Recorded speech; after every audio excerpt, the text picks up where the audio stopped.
आज सुनिए समकालीन हिंदी साहित्य की प्रमुख लेखिकाओं में एक निर्देश निधि की लिखी हुई कहानी खो गया है मनमराला।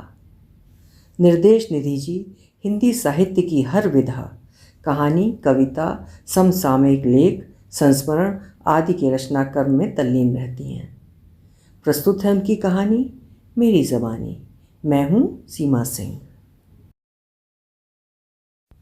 एक प्रसिद्ध साहित्यिक पत्रिका में मोबाइल नंबर के साथ लेखा की कहानी छपी थी। उसने भी पढ़ी थी कहानी और लेखा के मोबाइल पर संदेश भेजा था। जब नायिका के साथ इतना बुरा हुआ तब वो गांव की पंचायत क्यों नहीं चली गई? उसके इस जायज़ प्रश्न का उत्तर लेखा ने पूरी गंभीरता के साथ ये सोचकर दिया था कि वो कोई सुधी पाठक होगा। प्रत्युत्तर में उसने संदेश में लिखा था, हम तो समझे थे कि लेखक बड़े लोग होते हैं, हम जैसों को उत्तर कहाँ देते होंगे। लेखा ने बड़ी विनम्रता के साथ उत्तर में लिखा था, लेखक अपने आप में होता ही क्या है, उसे छोटा या बड़ा आप पाठक ही तो बनाते हैं, तो आपके प्रश्न का उत्तर क्यों नहीं देंगे वे। अगली सुबह से ही ठीक 5 बजे लेखा के मोबाइल में उसकी शुभ प्रभात और रात ठीक 10 बजे शुभ रात्रि के संदेशों का क्रम निरंतर हो गया था। लेखा ने भी रोज़ ही उत्तर दिया था। आशंका थी कि कहीं खुद को छोटा और लेखकों को बड़ा ना बताने लग जाए। फिर कुछ दिन बाद रोज़ पूछता, आप क्या कर रहे हो? कभी पूछता, सरस्वती नदी की धारा सी आप क्या कर रही थीं? लेखा ने पूछा, सरस्वती नदी की धारा ही क्यों? उसका उत्तर आया, जैसे सरस्वती नदी की पवित्र धारा जनमानस को दिखाई नहीं देती पर है तो जरूर ही ना, वैसे ही हमें आप दिखाई नहीं देते हो पर हमारे आसपास होते तो जरूर ही हो ना। जब कभी सुबह 5 बजे से पहले संदेश भेजता तो कहता, आप उस वाली निंदिया एक्सप्रेस में थे ना जो सुखद स्वप्न नगर जा रही थी। उम्र के इस पड़ाव पर लेखा से कौन ऐसी प्यारी बातें करता है भला? लेखा के घर में और कौन कौन है ये उसने कभी नहीं पूछा। लेखा जब भी बताती वो मना कर देता। हम क्या करेंगे जानकर कि कौन कौन है आपके घर में, हम तो आपको जान गए, बस यही काफ़ी है। धीरे धीरे उसकी मासूम बातें लेखा के मन को सुहाने लगी। लेखा की सुबह उसके संदेश की भीनी महक से शुरू होती, जिससे दिन भर वो ऊर्जा से भरी रहती, जैसे जीवन के अर्थ जागृत हो गए हों और उसके सुर उदासी से प्रफुल्लता की ओर बहने लगे। वो सुबह उठकर सबसे पहले अपना मोबाइल ही उठाती और उसका संदेश पढ़ती, जो वो अक्सर संस्कृत में लिखता। लेखा की संस्कृत में समझ न आने की शिकायत पर उसका अनुवाद हिंदी में करता। कभी वेदों की ऋचाएँ होती तो कभी उपनिषदों के नन्हे नन्हे अंश। उसके संदेश लेखा को ऐसे लगते जैसे सूखी रेत में गलती से उग आए पानी को तरसते किसी पौधे पर ठंडी फुहार बरसती हो। वैसे तो कम ही होता पर कभी कभार संदेश थोड़ा लेट हो जाता तो लेखा के मन का पौधा मुरझाने लगता। उस बार कई दिनों तक उसका कोई संदेश नहीं आया। लेखा दिन में कई कई बार उसे संदेश भेजती पर कोई उत्तर नहीं आया। वो बेचैन हो उठी। फ़ोन लगाया पर उसका फ़ोन स्विच ऑफ था। मोबाइल फ़ोन के सिवा उससे संपर्क का कोई दूसरा साधन था भी तो नहीं लेखा के पास। लेखा भीतर तक परेशान हो उठी। आखिर कहाँ लोप हो गया था उसकी ऊर्जा का बीज? कहीं कुछ अनहोनी? नहीं नहीं, ये नहीं हो सकता। पर वो क्यों उस अनजान इंसान के लिए इतना परेशान हो रही थी? प्रश्न का कोई सही उत्तर ना पाकर उसे भुला देने चली पर संभव नहीं हुआ। लगभग 1 सप्ताह के बाद उसका संदेश आया, जिसके उत्तर में फ़ोन किया था लेखा ने तुरंत ही। सबसे पहले उसकी सलामती ही पूछी थी। जैसी मासूम उसकी बातें थी, बिल्कुल वैसी ही मासूम आवाज़ लेखा के कानों में पड़ी थी। सब कुछ ठीक जानकर लेखा के मुंह से थैंक गॉड निकला था। पूछता ही रहा, थैंक गॉड क्यों? आप क्या सोचे हम गए काम से? बताइए, आप यही सोचे थे ना कि हम गए काम से? अरे नहीं बुद्धू, ऐसा नहीं। ईश्वर का नाम लेने में आखिर बुराई ही क्या है, बोलो? लेखा ने उत्तर दिया था। वो बोला, आपका सोचना सही था। इस बार तो हम सचमुच काम से ही गए थे, बस बाल बाल बचे हैं। आप न्यूज़ में देखे होंगे ना, झारखंड में नक्सलियों का हमला हुआ था। हम वहीं थे उस क्षण। हम आपको अभी बताए नहीं है ना अपनी पोस्ट? जी, हम अविराज सिंह राठौर, कोबरा कमांडो, झारखंड में तैनात हैं। बड़ा भयानक हमला था। कई दूसरे लोगों के साथ ही हमारे भी कई साथियों को अपनी जान से हाथ धोना पड़ा। इस बार तो हम बच गए, पर काम ऐसा ही है अपना तो। कब काम आ जाए नहीं पता। हमने अपने कितने ही साथियों को नक्सलियों द्वारा बिछाई लैंड माइन ब्लास्ट में मरते देखा है। बस कभी भी कुछ हो सकता है। या तो हम किसी को अपने कंधों पर उठाएं या हम किसी और के कंधों पर चले जाएं। हम लोग तो सिर पर कफन बांध कर ज्वाइन करते हैं ये नौकरी। ये सुनकर बस इतना ही कह सकी थी लेखा। ऐसा मत बोलो अभी। उसका स्नेह सिक्त मन आशंकित हो आंखों से टपक पड़ता सा लगा। नहीं खोना चाहती वो खुद पर पड़ती इस अमृत की फुहार को। उस दिन से संदेशों के साथ साथ उससे एक बार बात कर लेने का लोभ संवरण नहीं कर सकती थी लेखा। उस दिन भी उसने यही पूछा था, आप क्या कर रहे हैं? लेखा ने बताया था, एक और कहानी लिख रही हूँ तुम्हें पढ़वाने के लिए। वो उत्तर में बोला था, हम तो मात्र 23 बरस की छोटी उम्र और छोटी बुद्धि का कमांडो हैं। बड़ी सी आप और आपकी कहानी की बड़ी बड़ी बातें कहाँ समझ पाएंगे। यानी पहले दिन से जानता था कि लेखा उससे उम्र में बहुत बड़ी थी। बातों को समझने की क्षमता तो इस कदर कि अधकही बात के अर्थ को भी क्षण में भेद लेता पूरा का पूरा। और उसका सेंस ऑफ ह्यूमर तो गजब का था। जितनी देर बात करता लेखा को हंसाता खिलखिलाता ही रहता। लेखा से कहता, आपकी आवाज़ सुनकर लगता है कि हम कोई विविध भारती का प्रोग्राम सुन रहे हों या किसी प्रिंसेस से बात कर रहे हों। इतनी अच्छी आवाज़ है ना आपकी कि क्या बताएं। लेखा कहती, कोई ज़रूरी है कि प्रिंसेस की ही आवाज़ अच्छी हो? अरे वो बात नहीं, आपकी आवाज़ तो अच्छी है ही, पर उसमें एक शाही अंदाज भी रहता है, इसलिए प्रिंसेस कहा। छोड़िए ना, जो भी हो, हमें तो आपकी आवाज़ से प्रेम हो गया है। ऐसा ना हो कि हमें आपकी आवाज़ के साथ आपसे भी प्रेम हो जाए प्रिंसेस। लगभग रोज़ यही कहता और कहकर अपनी मासूम हंसी हंस देता। उस दिन के बाद लेखा को प्रिंसेस ही पुकारता। लेखा कहती, बुद्धू, तुम्हें मुझसे कैसे हो सकता है प्रेम? तो बहस करता, क्यों क्यों नहीं सकता? बताइए तो जरा। आप तो साहित्यकार हो, फिर भी इस सत्य को नकारते हो कि प्रेम किसी बाधा को नहीं मानता। सचमुच प्रिंसेस, मन मराला खो गया है हमारा तो आपकी आवाज़ में। चुप शैतान बच्चे। लेखा प्यार से झिड़क कर बात बदलती तो कहता, आप भी सताओगे ही। दुनिया के सबसे ज़्यादा सताए गए शब्द बेचारे प्रेम को। और हाँ, हम बच्चा तो नहीं है कम से कम। कहकर वो खिलखिला कर हंसता। बात बात पर जायसी, तुलसी, सूर, कबीर, गीता, मनुस्मृति और भी न जाने कौन कौन से ग्रंथों और किन किन महापुरुषों की बातों के अंश उसकी भाषाओं में हूबहू सुनाता। मारक हथियारों से लैस विद्रोही क्रोध भरे नक्सलवादियों को मुंडी पकड़कर उनकी मांद से बाहर खींच लाने का हौसला रखने वाले उस लड़के की कोमल भावनाओं और उसके साहित्य ज्ञान पर लेखा आश्चर्यचकित रह जाती। ये तो वो अक्सर कहता है कि हम कमांडोज तो बारूद के ढेरों से होकर गुजरते हैं, एक ना एक दिन तो किसी दूसरे के कंधों पर जाना ही होता है। उसका ये कहना लेखा के मन को चिंतित कर देता। वो कहती, अगर सब कमांडो दूसरों के कंधों पर चढ़ने तय हैं तो कमांडो बनना ही कौन चाहेगा अभी? उत्तर में वो कहता, सब नहीं, सिर्फ कोबरा कमांडो। सच्चाई को स्वीकार करने में कोताही नहीं बरतनी चाहिए प्रिंसेस। आपको पता है कोबरा कमांडो कौन होते हैं? लेखा ने कहा, हाँ थोड़ा बहुत। वो बोला, हम बताते हैं आपको।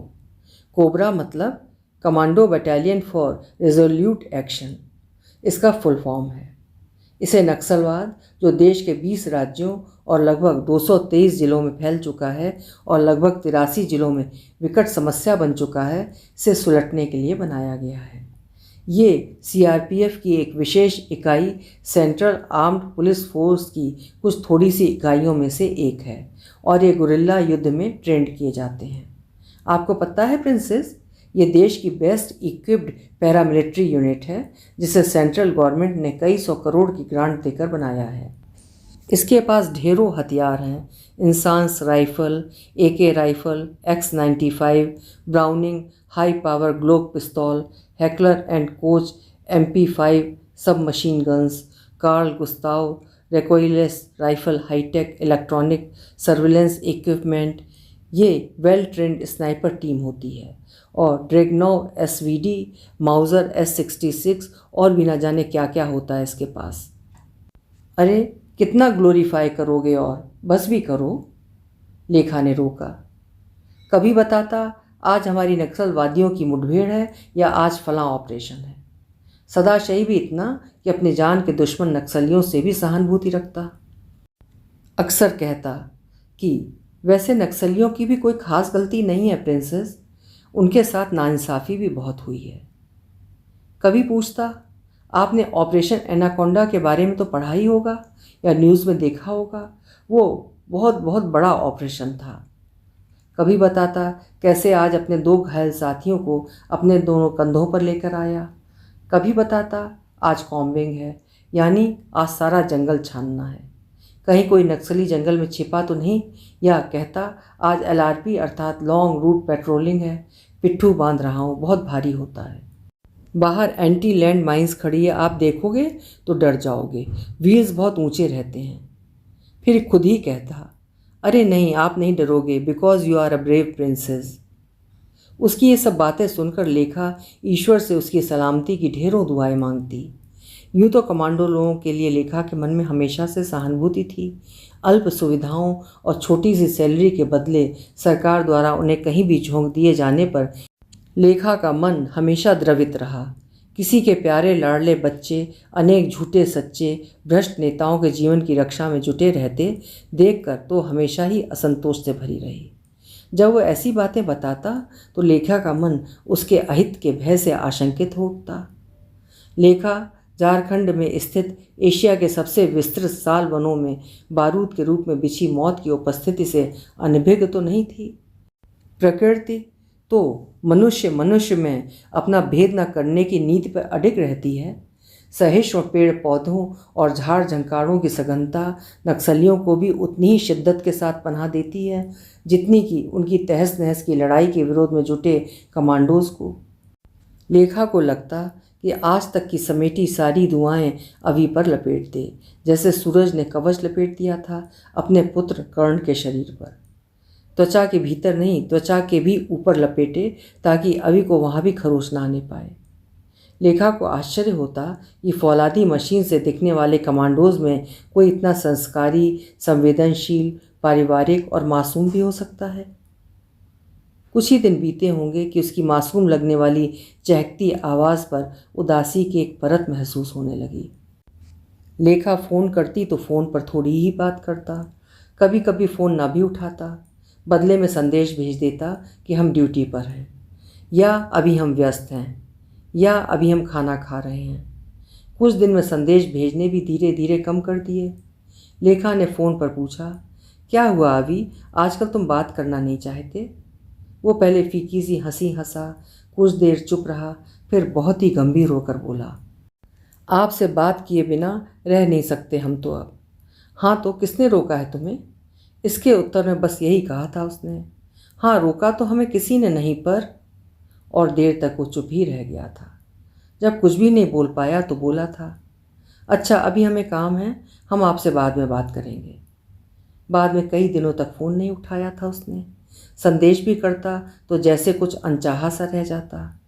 फिर संदेश अचानक बढ़ गए, कुछ उदास सा लगता। उदासी का कारण पूछने पर कुछ बताता नहीं था।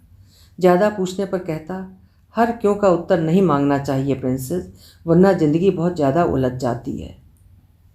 कुछ माह बाद बोझ जब ज़्यादा ही बढ़ गया होगा तब एक शाम फ़ोन आया और साफ साफ बोला था, हमें तो प्रेम हो गया है। अरे वाह, पर किससे? लेखा ने पूछा। आपसे, पर क्या आप समझ पाओगे? गंभीरता से प्रश्न किया था उसने। बुद्धू, इस तरह का मजाक अच्छा नहीं, तुम जानते भी हो क्या कह रहे हो? पूछा था लेखा ने। जी हाँ, खूब जानते हैं, उसने स्थायित्व भरी आवाज़ में निश्चित किया कि वो अपने शब्दों का सही सही अर्थ जानता है। पता है कितनी बड़ी हूँ तुमसे? जी एग्जैक्टली तो नहीं, हाँ जानते तो हैं ही कि आप बहुत बड़ी हैं, लेकिन उम्र के आखिर मायने होने ही क्यों चाहिए? आप 2 साल बड़ी हों या फिर 20 साल, क्या फ़र्क पड़ता है? बस आप नाराज़ मत होइएगा, अन्यथा फ़र्क पड़ेगा। कहकर हंस दिया था वो, वही फीकी हंसी। तो इस तरह बिना मिले ही प्रेम हो गया तुम्हें, बस फ़ोन पर? लेखा ने पूछा था। प्रेम का मिलने न मिलने से क्या लेना देना है आखिर? वो तो एक भावना है प्रिंसेस, और भावना तो शरीर की उपस्थिति नहीं मांगती। मीरा ने तो कृष्ण से फ़ोन पर भी बात नहीं की थी कभी, मिलना तो छोड़ ही दीजिए। और हाँ, मीरा कोई मिथक नहीं है। जानता था वो क्या कह दिया था उसने। वो बच्चा था, लगभग लेखा की बेटी नव्या की उम्र का, पर लेखा क्या करे, कैसे समझाए उसे, या कैसे समझाए खुद को। जड़ देर तक स्टडी में यूं ही बैठी रह गई थी, ढेरों ज्ञान से लबालब अनेक किताबों के बीच, अवि के तर्कों से उपजे कई अनसुलझे प्रश्नों के साथ। विचित्र सी हलचल मचा दी थी उसके उन चंद वाक्यों ने लेखा के मानस में। वो नहीं समझ पाई कि वो किस किस को नकारे, अवि को, उसके निश्चल निर्मल प्रेम को, या उसकी तर्कों भरी साहसी स्वीकारोक्ति को। बहुत बेचैन हो गई थी वो, जैसे कहीं दबा दी गई उसकी खुद की कोई भावना जबरन ऊपर आ जाना चाहती थी। अनजाने ही उसकी बेबस आंखों में तेराई नमी ने बरसों बाद उसे इतना एहसास तो करा दिया था कि सिद्धार्थ और नव्या के बनाए फिजिक्स, केमिस्ट्री, मैथ्स के फार्मूलों से भरे रूखे सूखे और उसके खुद के लिए तिरस्कृत वातावरण में भी जीवन मधु की एक बूंद मात्र ही सही बची तो रह गई थी उसमें कहीं। जिस तरह प्रेम में सपनों की अति होती है, उसी तरह गृहस्थी में यथार्थ की अति होती है। दोनों ही स्थितियां रहने की आदर्श अवस्थाएं नहीं हैं शायद। ब्याह कितने भी बरसों प्रेम करके क्यों ना किया गया हो, अमूमन गृहस्थी की तपन से प्रेम के तरल सोते सूख ही जाते हैं। कितनी जिद्दों से ब्याह कर लाए थे सिद्धार्थ लेखा को, पर लाने के बाद घर की मुर्गी दाल से भी बदतर करार दे दी गई थी जैसे। लेखा ने अपना कैरियर भूलकर सिद्धार्थ की खिदमत और नव्या के पालन पोषण को ही जीवन का आधार बना लिया था। नव्या बड़ी हुई तो पिता और बेटी की टीम बन गई थी, और लेखा के हाथ आया था घरेलू साधारण सी तिरस्कृत महिला का अंतहीन अकेलापन। नव्या हॉस्टल चली गई थी। सिद्धार्थ को जब से एमएनसी में डायरेक्टर की पोस्ट मिली थी, तब से तो लेखा लगभग अकेली ही रह गई थी। अब सिद्धार्थ को उसे पा लेने की आरंभिक उतावली से कोई सरोकार नहीं रह गया था। वो घर पर होकर भी फ़ोन या कंप्यूटर में उलझे रहते। कभी कभार लेखा द्वारा शिकायत कर देने पर आम आदमी की तरह तंज कस देते। तुम करती ही क्या हो दिन भर? किसी काम में ध्यान लगाओ, खाली दिमाग शैतान का घर। या तुम्हें आता ही क्या है शिकायतों के सिवा? उसने लेखन में मन लगाया तो कहते, बस यही करती रहोगी, घर की तरफ भी ध्यान दे लो कुछ। ऐसे में खुद पर पवित्र प्रांजल प्रेम की नन्ही सी अबोध बूंद का टपकना उसे प्रेम के अनंत सागर में सराबोर हो जाने जैसा लगा था। तो क्या लेखा ने उस बेमेल प्रेम को स्वीकारा था? प्रेम और बेमेल? उसने खुद से प्रश्न किया था। क्या प्रेम भी बेमेल हो सकता है? हरगिज नहीं। प्रेम मेल या बेमेल नहीं हो सकता, वो तो बस हो सकता है या नहीं हो सकता। अवि ने तो प्रेम के साथ बेमेल शब्द जोड़ने के विरुद्ध बहुत ही प्रबल तर्क दिया था। कोई प्रेम बेमेल कैसे हो सकता है बताइए? प्रेम का संबंध देह से मानती हैं क्या, सबकी तरह आप भी? अगर प्रेम प्रेम ही है तो ये हमारे विचार में आत्मा को आत्मा से होता होगा। अगर देह को देह से ही होता तो हम तो आपको देखे ही नहीं हैं। हमें आपसे प्रेम होना ही क्यों चाहिए? हम तो आपको पढ़े ही हैं, बस बात ही किए हैं बस। आपकी आवाज़ उतर गई सीने में कहीं गहरे। हमने तो कभी पूछा नहीं आपसे क्या आपकी उम्र है, क्या आपकी जात है, और क्या आपका पारिवारिक स्तर है, या आप दिखती कैसी हैं। गीता में श्री कृष्ण साफ साफ कहे हैं कि शरीर तो आत्मा के लिए वस्त्र मात्र ही होता है। फिर आप बताइए, वस्त्र के भी कोई विशेष अर्थ होने चाहिए क्या? तुम भूल रहे हो अभी कि तुम मुझसे छोटे ही नहीं हो, लगभग मेरी बेटी की उम्र के हो। लेखा ने उसे डिगाना चाहा था। जब पुरुष खुद से 20 बरस छोटी लड़की से विवाह करता है तो उसे कोई ये बताने नहीं आता कि वो लड़की उसकी बेटी की उम्र की है, जैसे आप हमें बता रहे हो। ये अन्याय हमारे साथ नियंता ने किया है, हमें स्वीकार है। आपको इतनी जल्दी क्या पड़ी थी प्रिंसेस? थोड़ा सा रुक जाते, हम भी आ ही तो रहे थे ना। कहकर वो फीकी सी हंसी हंसा, वातावरण को थोड़ा हल्का किया और पुनः बोला, हम आपसे प्रेम करना तो नहीं छोड़ पाएंगे, ना अब आपके सिवा किसी और को प्रेम कर ही सकेंगे कभी। आपसे प्रेम करने के लिए हमें आपकी काया की आवश्यकता नहीं है प्रिंसेस। अभी तुम बातें तो बहुत ज्ञान की करते हो, क्या वैसे हो भी? थोड़ा रुक कर बोला, हम कैसे हैं ये आपको पता चल ही जाएगा। सुनिए, हम तो यही सोचते हैं कि किसी व्यक्ति के साथ प्रेम करके फिर उससे शारीरिक मेल करके उस व्यक्ति में श्रद्धा कोई कैसे रख पाता होगा। प्रेम विवाहों के टूट जाने का अर्थ भी हम मन की जगह शरीर से जुड़ जाना ही लगाते हैं। वरना आप ही बताइए, विवाह से पहले जिससे अलग हो जाने के डर से आदमी मर जाने का निश्चय कर लेता है, विवाह करके उसी के साथ रहकर हताशा में मर जाना चाहता है। आखिर क्यों? काया ही तो आई ना बीच में। हमें तो अपने प्रेम में बहुत श्रद्धा है। हमारे जैसा प्रेम तो कोई नहीं कर पाएगा और ना ही आप हमें खुद को प्रेम करने से रोक पाओगे। लेखा ने टोका था, ठीक से सोच लो, समय बीतने दो। वो बोला था, सोच लिया ठीक से? हाँ हाँ, बीतने देंगे समय भी। एक बात और प्रिंसेस, जब पुरुष अपने मद में खुद को स्त्री से समर्थ मानता है तो आयु में बड़ी स्त्री से प्रेम क्यों नहीं साध सकता भला? इसमें असुरक्षित महसूस क्यों करता है? तर्क अकाट्य था। लेखा हैरान थी। ऐसी कच्ची वयस, ऐसी पक्की बातें और ऐसा पक्का निश्चय। चमक दमक का आधुनिक समाज इससे तो जरा भी मेल नहीं खाता। वो अपने प्रेम को जस्टिफाई करने के लिए ना जाने कहाँ से इतने शब्द और इतना साहस जुटा लाया था। और लेखा, अभी के तर्कों से उसके दिल में बिल्कुल वही लहर उठी थी जो कभी तब उठी थी जब पुराने चर्च के साइड वाले वीरान पड़े बगीचे में 6 बरस की लंबी कोर्टशिप के बाद सिद्धार्थ ने उसका हाथ पकड़कर ये पूछा था, जीवन भर साथ दोगी लेखा? उस पर उसे लगा था कि वो वीरान बगीचा अचानक सुगंधियों भरे रंग बिरंगे फूलों से भर गया था, ठीक वैसे जैसे कभी अपने आरंभिक दिनों में रहा होगा। मासूम पाखियों ने कितने ही कुंवारे संगीत बिखेर दिए थे वातावरण में, और हवा ना जाने कहाँ से रूमानियत भर लाई थी खुद में। लगा तो उसे ये भी था कि अगर उसी पल सिद्धार्थ उसे अपनी बाहों में समेट ना लेंगे तो उसकी सकल काया पिघले मोम की तरह धरती पर ढलक जाएगी। और उसकी चुप्पी को हाँ मानकर सिद्धार्थ ने उसे बहुत ही कोमलता से अपनी बाहों में समेट लिया था और उसकी काया पिघलकर धरती पर ढलक जाने से बच गई थी। अपने अतीत में गुम हुई सटीक शब्दों के अभाव में लेखा अभी के प्रबल तर्कों के आगे निशब्द ही रह गई थी। अभी आप सुन रहे थे निर्देश निधि जी की लिखी हुई कहानी खो गया है मनमराला। आपको कहानी कैसी लगी कमेंट सेक्शन में अपने विचार ज़रूर लिखिएगा। कल फिर मिलेंगे। हिंदी की श्रेष्ठ कहानियाँ सुनने के लिए कृपया मेरे चैनल्स को सब्सक्राइब ज़रूर करें, लाइक करें और शेयर भी करें।